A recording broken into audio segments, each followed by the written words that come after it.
Hello everyone, তোমরা সবাই কেমন আছো? আশা করি ভালো আছো, আর আমিও খুব ভালো আছি।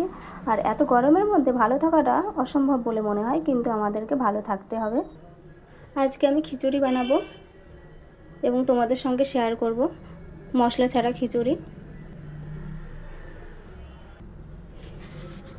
মশলা দিয়ে খিচুড়ি সবাই তো খেয়ে থাকো, কিন্তু বিনা মশলায় খিচুড়ি কজন খেয়েছো বলো তো বন্ধুরা? আমি আজকে বিনা মশলায় খিচুড়ি বানাবো।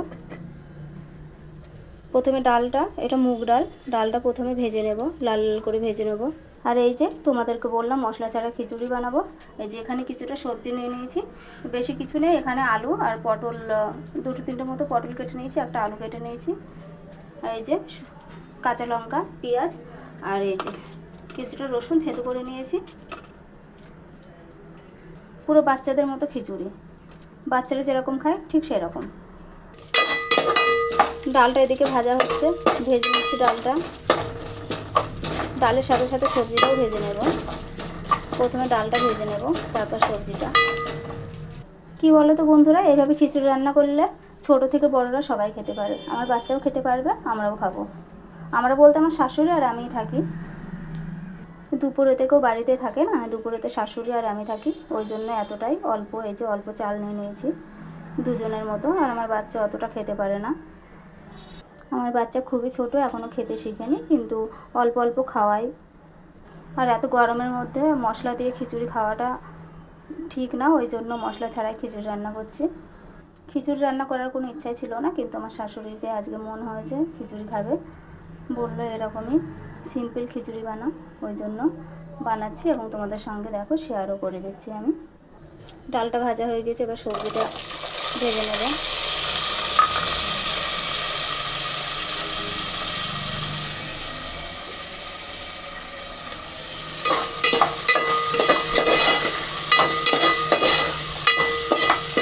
সবজিটা একটু ভেজে নেব।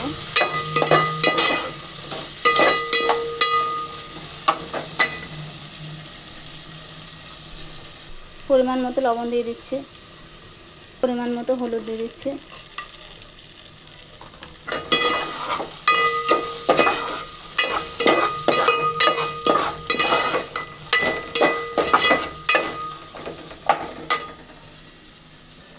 এবার পেঁয়াজ, রসুন আর কাঁচা লঙ্কা একসঙ্গে দিয়ে দেব।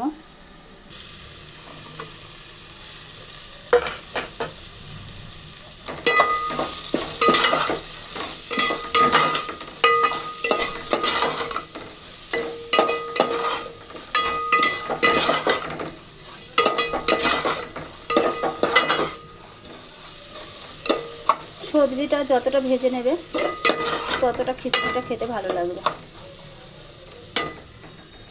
আর একটু তেল অ্যাড করে দেব, কারণ তেলটা একটু কম হয়ে গেছিলো দেওয়া। তেল অ্যাড করে দিলাম একটু। কিছুক্ষণ চালাতে হবে, খিচুড়ি একটু ভেজে ভেজে নিতে হবে সবজিগুলো, তাহলে খিচুড়িটা ভালো লাগবে খেতে।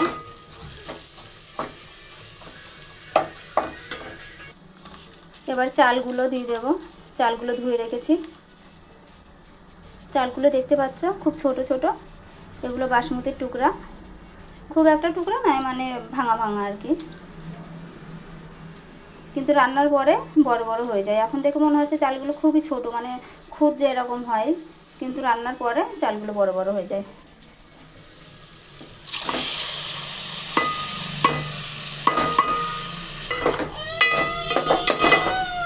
এবার চালটা আর সবজিগুলো একসঙ্গে মিক্স করে নেব, নিয়ে কিছুটা টাইম চাপিয়ে নেব।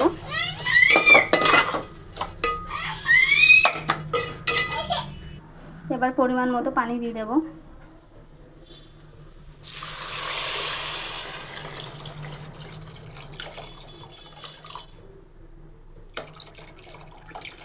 পানিটা একটু বেশি করে দিলাম, কারণ খিচুড়িটা শুকনো হবে না, কারণ আমার বাচ্চা খাবে তো, বেশি শুকনো হলে খেতে পারবে না, আর আমাদেরও ভালো লাগে না শুকনো খিচুড়ি।